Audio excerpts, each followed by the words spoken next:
So, Steinberger Spirit 5-string, got it for $300, Just Music back in 2011 in Hamburg. $300, Euro bucks, of course. Recommended. So, too long, didn't read. Build quality, excellent.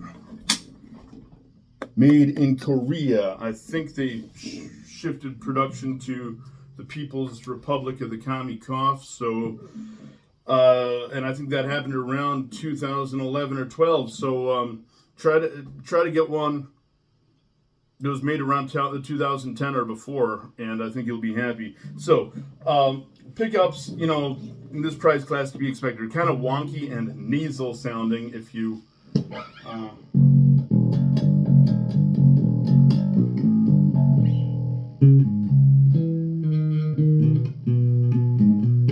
pickups and ergonomics are the issues.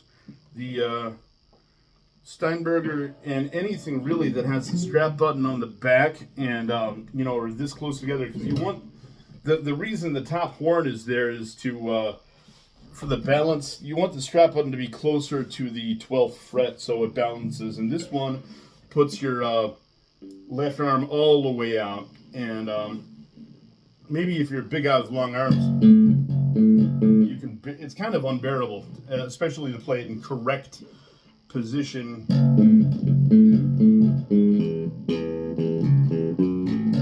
But the double ball end headless design is exceptional. I never had to change the strings on this. I've had it for 13 years. Yeah, the strings stay in tune. Almost never have to retune it more than like a 16th or something. It never goes out of tune pretty much. So yeah, pickups, I don't know, it's kind of a non-standard size. If you're demanding, if you got any kind of standards, you might want to replace them. I don't know if you can find one that'll just drop right in there, but the quality of the hardware is great. I mean, a bridge like this will cost way over $200, and I don't know. If you can find one made in Korea on the used market, I think $400 would even be reasonable. Anyway, it's not a gimmick. You know, when I got this for fun, on a whimsical impulse buy, because I thought it'd be hilarious. I love 80s new wave and stuff, and you know, the goofy. I thought it was a goofy thing like a guitar. I didn't know that Ned Steinberger was a great innovator who pretty much made normal guitars irrelevant, and I think conservative attitudes towards style and wanting to definitely have a headstock and things, and wanting not to have a minimal body. That's kind of an issue. I mean, it's awesome to be able to go around with this, but the paddle body, which I love, and I wouldn't have it any other way, but still, it kind of doesn't give you much to rest or hold on to. And these pickups, you know how like a P bass has the split pickup is a good thing to rest your. I don't know. These aren't great to rest. There's no real good place to rest your thumb, and I like to rest your thumb. A lot of times, though, for any kind of aggressive stuff, I like to use a pick, of course.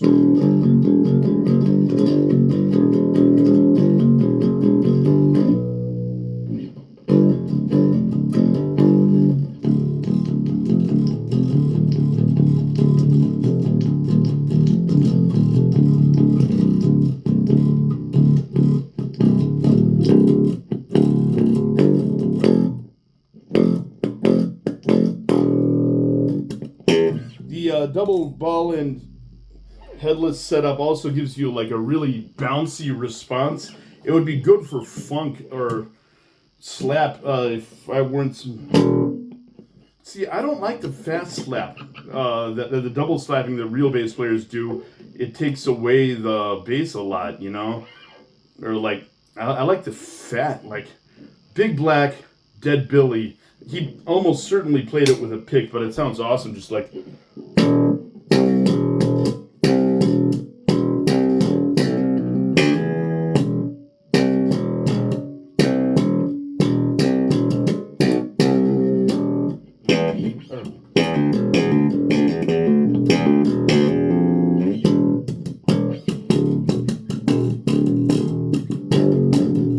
Also, you know, Gang of Four, he played with a pick too. Dave Allen was awesome. So was Sarah Lee. It sounds like, you know, it's funk, post-punk funk. It sounds like you'd want to slap it, but you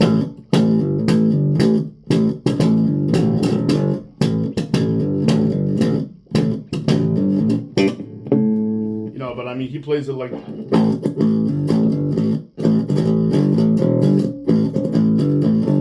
Anyway, now I'm ranting and raving about how slap and stuff. Anyway, this whole thing was inspired because a nice guy, Nick Rose 5922, which is classic rimfire from back in the day, Remington 5922. Anyway, Nick Rose said he thought my bass playing was inspiring, and I'm not really fishing for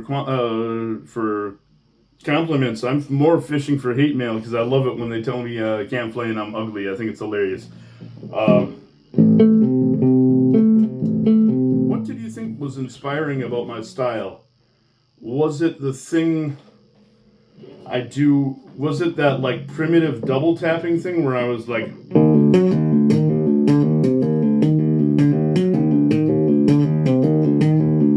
because I mean this is the closest I ever gotten to double tapping, but I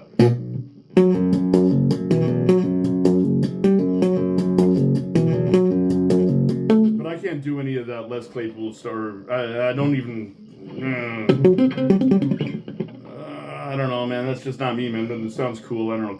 That guy, King Crimson. Oh, shit! I can't remember. It was awesome.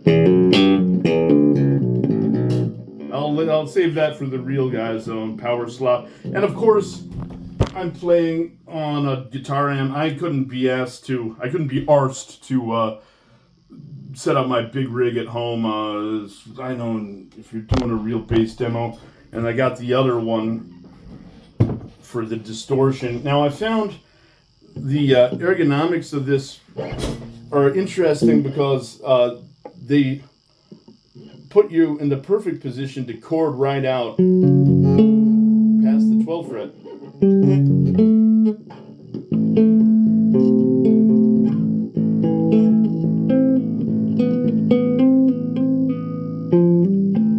So Nick, what did you think was inspiring? Was it the gentle chordal stuff that I have hardly used in a band, except for Caligula's Palace? There was a little bit of that.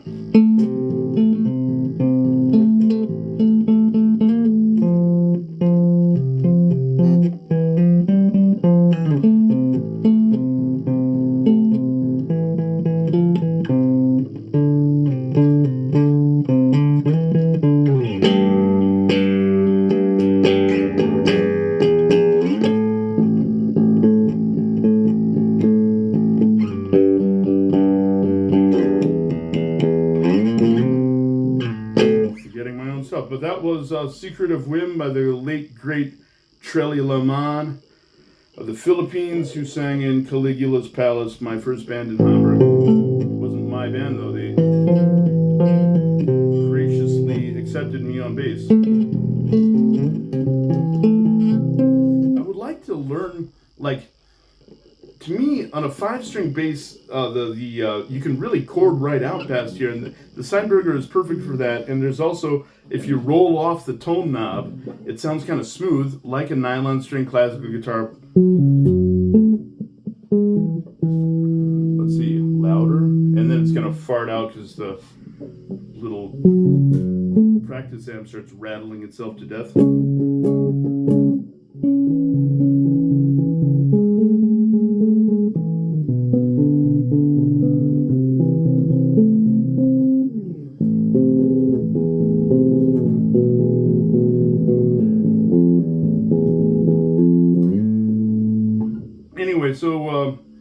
Yeah, Nick Rose, thank you for the compliment, which I never expect, especially for technical things. Because guitar, I never had a single guitar lesson. Bass, I had a lesson for 1 year, ages 13 to 14, back in the 90s. My bass teacher was cool, Kelly Kidder of the band Dresden. But I just started out. He couldn't teach me the cool licks. He was a real good finger style player. He's not dead. He grew out his fingers like a classical guitarist. His fingernails, such that he could do plectrum parts. But he's real melodic, fretless. But obviously, when I was just starting out, he was just teaching me how to hold and pluck right, and he couldn't teach me melodic stuff. Although I did learn one riff from his band.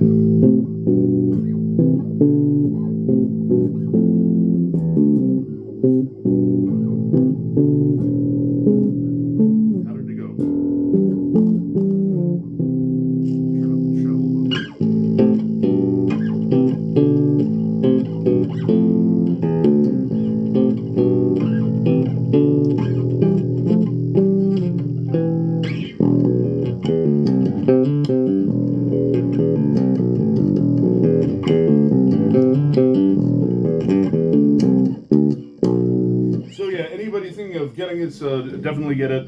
Made in Korea. Make sure to get one that was made around 2010 or before. About innovative style, I really want to know what your inspiring style. What Dusty Rose. Little slip there. Dusty Rose is from the band D Rose. Some kind of noise. Anyway, drink Guayusa Matcha. It'll jiff you out and make you ready for another arbitrary fraction of eternity. On Monday, part 2, The Revenge. So, the thing you said was inspiring. Was that the double tapping I was, or like this,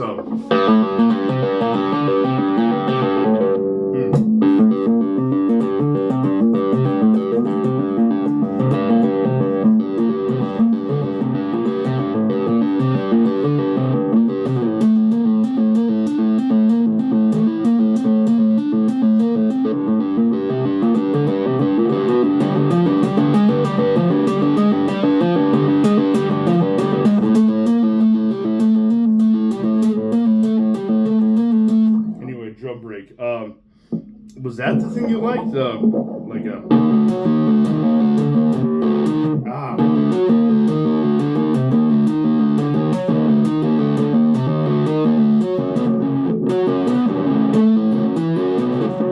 I can't even play my own shit. So I'm not sure. I don't think that's real double tapping. It's like hammer-ons and pull-offs and a little bit up here. I don't know.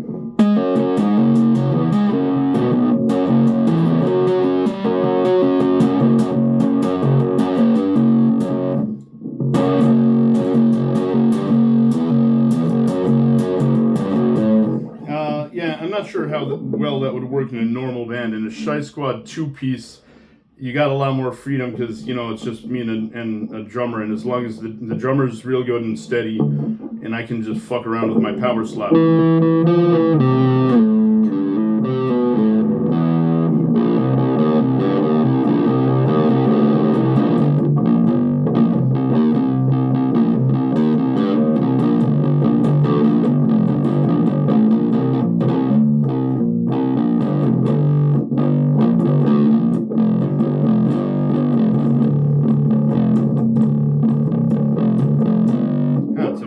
This little teeny amp here can reproduce the B string at all. Turn off the drown sound.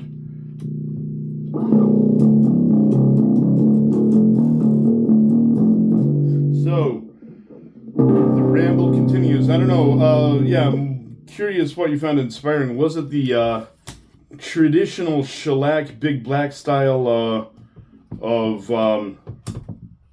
chainsaw bass or razor blade bass, where, you know, a lot of it is taking a pick close to the bridge and holding at an angle to grind.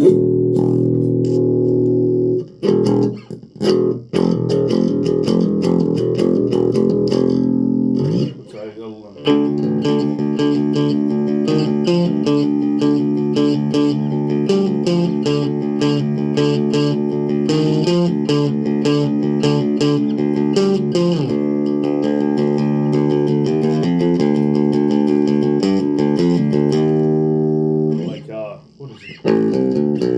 Yeah.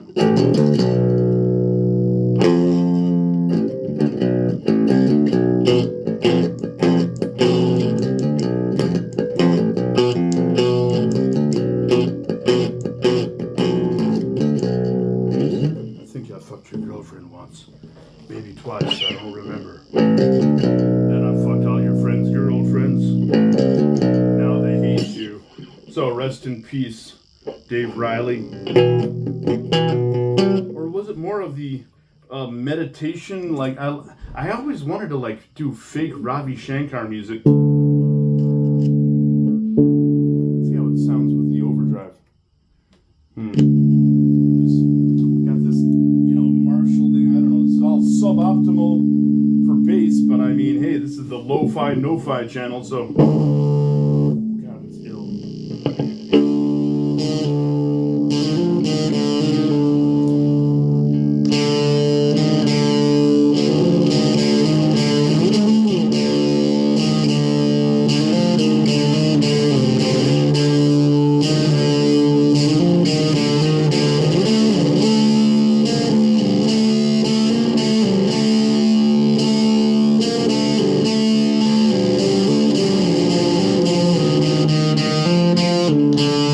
Anyway, this is it. This is mystical shit. So, mostly I'm, you know, feeling flattered that one guy liked my shit. And I got a lot more bass videos coming up. Yeah, thank you, Nick Rose, for for reminding me. I have like 4 good basses, or that at least interesting ones I want to do later. I really got to get my bass rig or go to the practice space to do these, my Mark bass, and do them justice. Anyway, so yeah, if you're thinking about getting one, get one. Make sure it's made in Korea. Then have fun with the ergonomics. I know they got this wire thing that you can extension that'll put the strap button out, so it'll be more like here. But I don't know. You know, this is totally stock. I didn't want to rig it like that, and then I found out it's good for playing fake classical guitar past the past the 12th fret. Now what, Adam?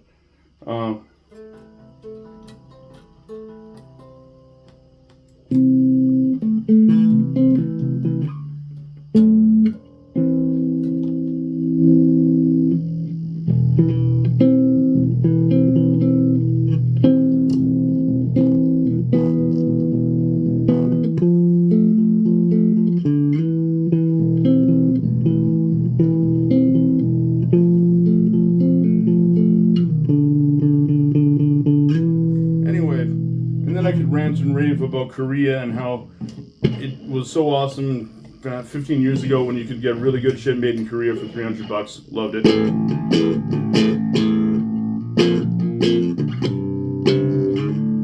can have fun holding your arm out and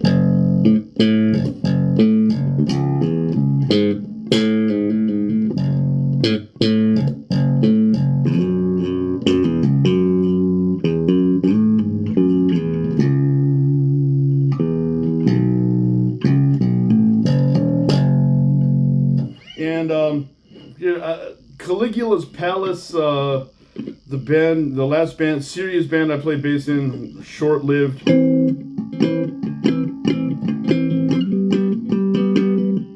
a little bit of cordal stuff up here, sort of. I don't know, but I never really learned bass much past just kind of how to hold it and some rudimentary musical theory, but I like watching real bass players sometimes, but it seems like the higher the talent goes up, oftentimes the more it just sucks. Oh man, 20 minutes. Okay, like, I mean, yeah, I wish I could double slap, get my thumb going like that. I don't really try though, because most of these guys don't do anything that appeals to me. Jacko, no. Fretless, interesting. I have tried it quite a lot. It's not good for rock. You need the metal on metals. It's not good for any kind of aggressive shit. I don't know, like the reality of fretless is not as cool as the dream of fretless, you know? Also, I mean, it doesn't sound like a contrabass. I have a contrabass for that.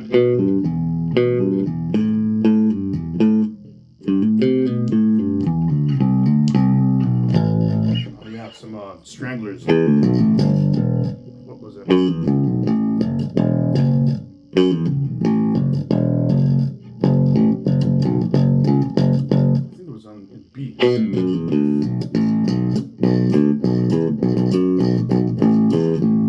Anyway, that was awesome. J.J. Burnell, love it. A lot of these cool guys from back in the day just never, ever, ever use 5 strings. And it's like, I really think some cool bass guitarist like J.J. Burnell was a classical guitarist, like a real serious one, before he switched to bass for the Stranglers. And I always think playing those kind of chords, or the self-accompanied, like, I can't really do it, but you know, the thumb bass line.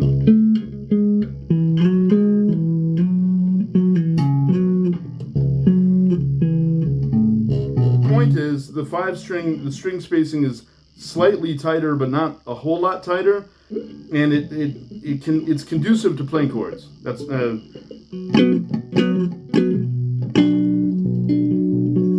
up here where you got a whole lot of reach. Well, you don't need to stretch them.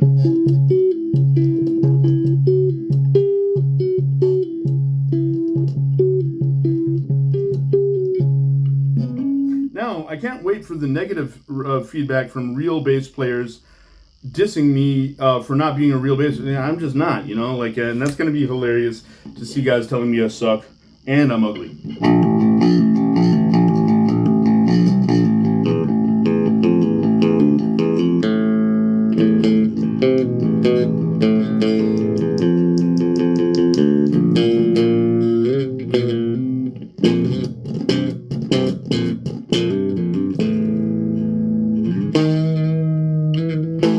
So, 23 minutes in.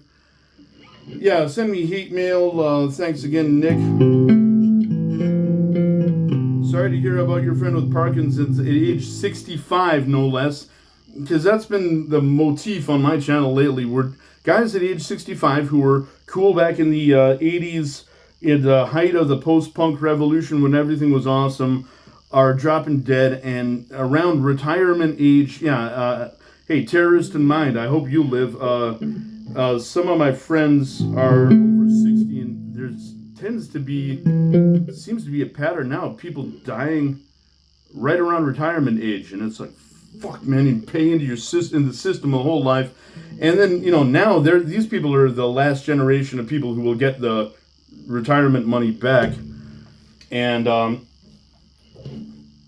you know, then they just die. I wonder if it's like you just lose energy when you stop having to work every day, or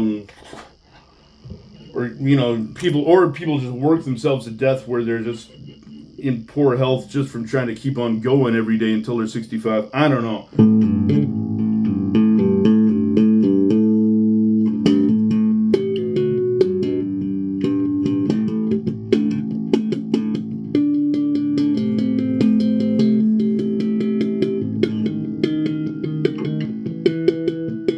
So yeah, anyway, we have reached the point in the segment of arbitrary eternity known as history where the post-punk generation of my favorite styles of music from 1977 to 1984 are going to start leaving us. We already lost quite a few, you know, who weren't that old, just around 60, you know. Dave Riley, dead of 65, throat cancer. Found out he had lung cancer instantly. It didn't take him long. The guy from Stranglers, the awesome keyboardist, Dave Greenfield, he was 69 or 70. I think he just caught the commie cough and it finished him off right away. Yeah, these people all smoked, yes. And then, the Andy Gale Gang of Four, he did not smoke or quit smoking a long time ago or something. He's also suspected to possibly have died of the commie cough, but the time from when he was in the People's Republic of COVID didn't. Oh man, I'm just rambling now. But anyway, yeah, we were losing great people from the 80s, dropping dead right and left around retirement age, and that's why I wrote this song. Because I've been paying into the system since 2007. I don't expect shit, but I have to. It's a condition of my residence permit, pay into the system.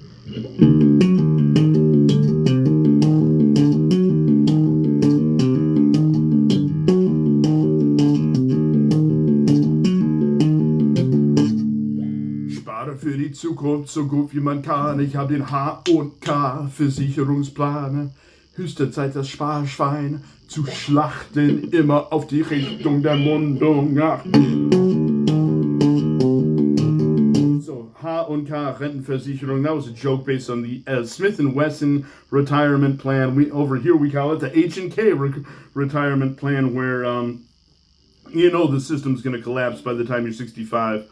I mean, there's 20 years, I doubt it. Or what they pay you, Einheitsrente, like they pay everybody the same amount of crumbs regardless of how hard you worked.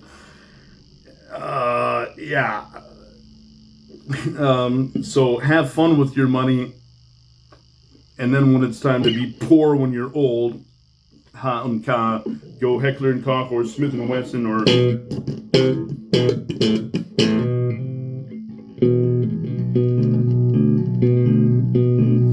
Rentenvorsorge zu lange bezahlt. Scheiß auf den Altenpflegeanstalt.